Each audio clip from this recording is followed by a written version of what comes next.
आगे बढ़ते हैं, ग्वालियर से बड़ी खबर सामने आ रही है। ग्वालियर में सहकारी समितियों द्वारा 1,78,00,000 रुपए के धान घोटाले की खबर है।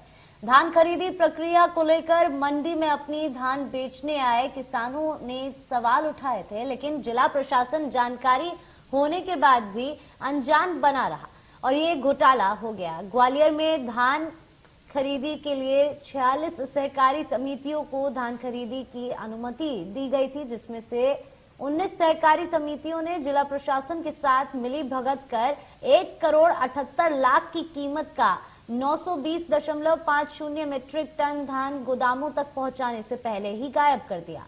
ये बात तब सामने आई जब गायब धान का रुपया किसानों के खातों में पहुंच गया और धान गोदामों तक नहीं पहुंचा। घोटाले को लेकर ग्वालियर कलेक्टर कौशलेंद्र विक्रम सिंह का कहना है कि जांच के बाद सहकारी समितियों से राशि की वसूली की जाएगी।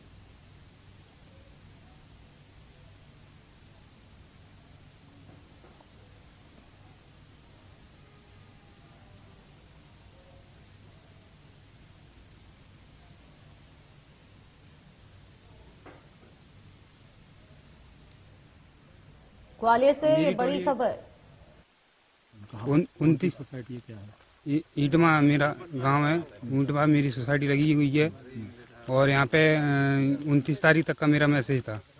मेरा नंबर ही आ नहीं पा रहा, पता नहीं। नंबर पूछते हैं तो बताते नहीं है कोई कितना नंबर है, कौन सा नंबर चल रहा है, और मेरा मैसेज भी निकल गया। उसका डिपॉजिट होता है वेयर हाउस में, तो उसके बीच में कोई लॉस होता है। वो लॉस दो प्रकार से हम लोग रिकवर करते हैं। अगर जितना धान भेजा गया और सहकारी समिति ने उसकी पावती रख ली और वो जमा नहीं हुआ वेयर हाउस में, तो फिर वो ट्रांसपोर्टर पे निकलता है पर्सनली उसकी रिकवरी। तकरीबन कितना है सर ऑन डॉक्यूमेंट? 900 MT के आसपास है। उसका कॉस्ट कैलकुलेट कर लेंगे, लेकिन जो भी है हर समिति पे अलग अलग है। कहीं पे 10 लाख भी है, कहीं पे 20 लाख भी है, ऐसे करके है।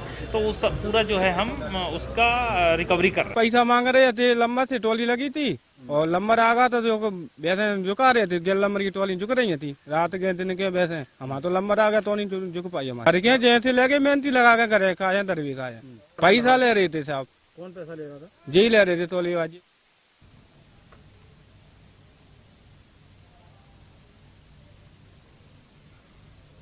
और इसी खबर पर ज्यादा जानकारी के साथ ग्वालियर से हमारे संवाददाता संजय शर्मा लाइव जुड़ चुके हैं। ये उनका रुख करते हैं। संजय, बड़ी जानकारी देखिए यहाँ पर सामने, ये बड़ा घोटाला अब सामने आया है, क्या कुछ जानकारी इस पर मिल पा रही है?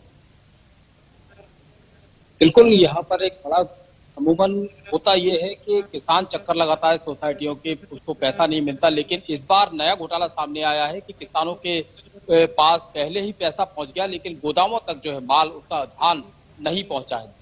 920.50 मीट्रिक टन जो है धान यहाँ पर गायब हुआ है। और इसके चलते हालांकि हर वर्ष ये कहीं ना कहीं इस तरह का घोटाला सामने आता है, लेकिन बावजूद इसके जो लोग हैं, जो सरकार है, जो प्रशासन है, वो कहीं ना कहीं इसके प्रति अनजान बना हुआ है। और इसी उदासीनता के चलते हर वर्ष इस तरह का घोटाला सामने आता है।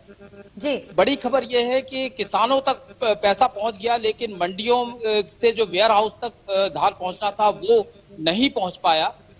इसके चलते अब कलेक्टर और प्रशासन का साफ तौर पर रटाया जवाब यही है कि हम जांच करेंगे और सहकारी समितियों से पैसा वसूल करेंगे। लेकिन कब तक वसूली होगी, इसका कोई भी जवाब वे नहीं दे पाए। हालांकि उन्होंने स्वीकार किया कि इस तरह के जो घोटाले हैं वो अक्सर सामने आते रहते हैं। वही किसान, हमने इसमें मैं बता दूं आपको कि रियलिटी चेक किया था हमने इसमें। किसान जो सहकारी समिति जहां पर धान खरीदी हो रही थी, उस समय जाकर जो है खेतों में जाकर और जो सहकारी समिति की मंडियों में जाकर रियलिटी चेक किया था। तो किसानों में साफ तौर पर आरोप लगाए थे यदि, और उस समय हमने प्रशासन को भी चेताया था, प्रशासन को संज्ञान में लाया था। बावजूद इसके यदि उस समय प्रशासन कार्रवाई कर लेता या कोई जरा सा भी संज्ञान ले लेता और मॉनिटरिंग करता तो शायद इस तरह घोटाला नहीं होता। लेकिन प्रशासन उस समय उदासीन बना रहा है। इसमें उसका कहीं ना कहीं दबंग राजनीतिक लोगों का कहीं ना कहीं इसमें हाथ है। तो इसके चलते जो लगातार बड़ा घोटाला हर वर्ष सामने आते हैं, और ये घोटाला 1,78,00,000 का नहीं, इससे ज्यादा का हो सकता है। ये जांच में सामने आएगा। हालांकि मार्कफेड के जो अधिकारी हैं वो कहीं ना कहीं इसमें बोलने से बच रहे हैं। तो इसके चलते जो पूरा घोटाला अभी तक सामने नहीं आ पाया। हालांकि जांच जारी है, जांच के बाद में किस तरीके से वसूली होती है ये देखने वाली बात होगी। जी।